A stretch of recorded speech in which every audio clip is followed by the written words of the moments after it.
নমস্কার বন্ধুরা, শুভ্রাজ round the clock চ্যানেলে সকলকে স্বাগত জানাই।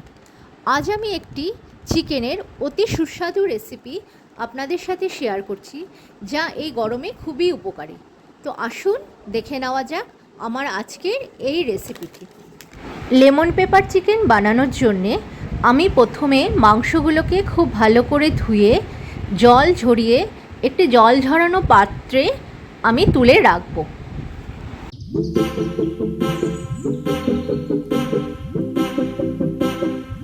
দেখুন, মাংসগুলো থেকে কিন্তু সম্পূর্ণ জল বেরিয়ে গেছে। এই যে পাত্রে এইটুকু জল রয়েছে।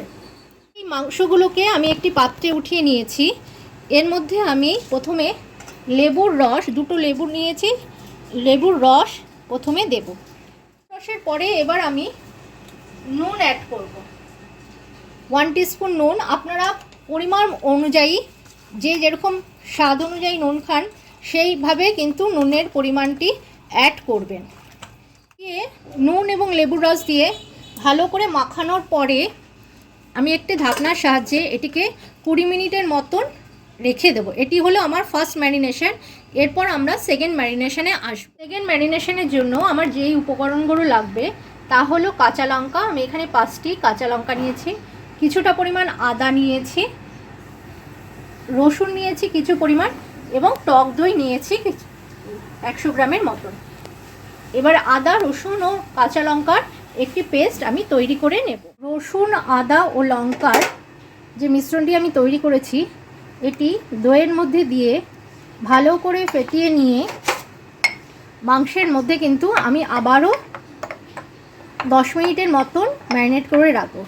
প্রথম ম্যারিনেশনেরই সময়টা বেশি দিতে হয়, সেকেন্ড ম্যারিনেশনে কিন্তু বেশি সময় দিতে হবে না। থেকে 15 মিনিট রাখলেই কিন্তু হয়ে যাবে। মিক্সির বাটি ধোয়া জলটিও কিন্তু আমি এই মশলাটির মধ্যে দিয়ে নিয়েছি এবং পাতলা একটি মিশ্রণ তৈরি হয়েছে। এই সম্পূর্ণ মিশ্রণটি এবার আমি এই মাংসের মধ্যে ম্যারিনেট করা নুন ও লেবু দিয়ে তার মধ্যে দিয়ে ভালো করে মেখে আবারও 10 মিনিটের মতন রেখে দেব। আমি 3 টেবিল স্পুন মতন তেল, সাদা তেল কিন্তু এখানে গরম করে নিয়েছি।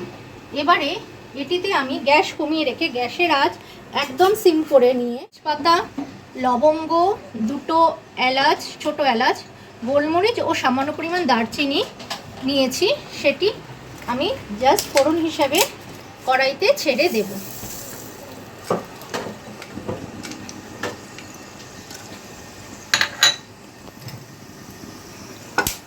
সামান্য পরিমাণ হালকা ফোড়নের গন্ধ বেরিয়ে আসলে পরে আমি যে ম্যারিনেট করে রেখেছিলাম মাংসগুলো দই দিয়ে এবং সমস্ত মশলা দিয়ে, সেগুলোকে খুব ভালো করে চিপে চিপে, এক ফোঁটাও যেন জল না যায়,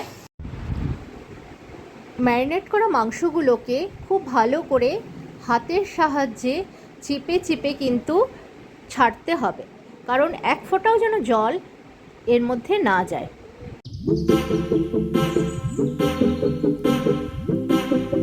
মাংস আমার কড়াইতে দেওয়া হয়ে গেছে। এবার আমি কিন্তু মাংসগুলোকে খুব ভালো করে ভেজে নেব।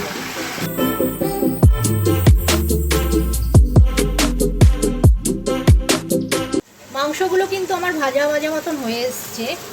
এবার আমি এই যে মিশ্রণটি ছিল দইয়ের, সেই দইয়ের মিশ্রণটি কিন্তু সম্পূর্ণরূপে দিয়ে দেব।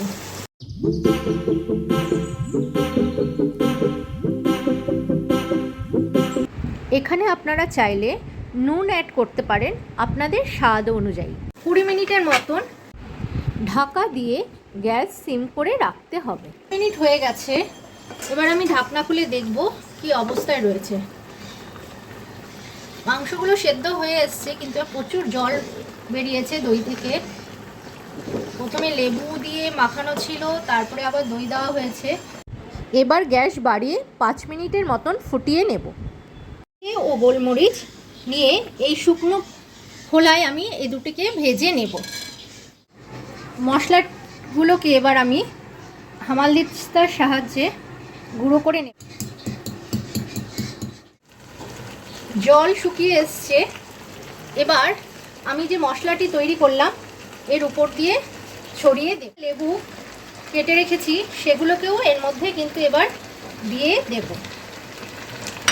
সামান্য পরিমাণ ধনেপাতা কুচি, সেটিও ছড়িয়ে দিচ্ছি। ধনেপাতাটি অপশনাল, আপনারা চাইলে দিতে পারেন, নাও দিতে পারেন।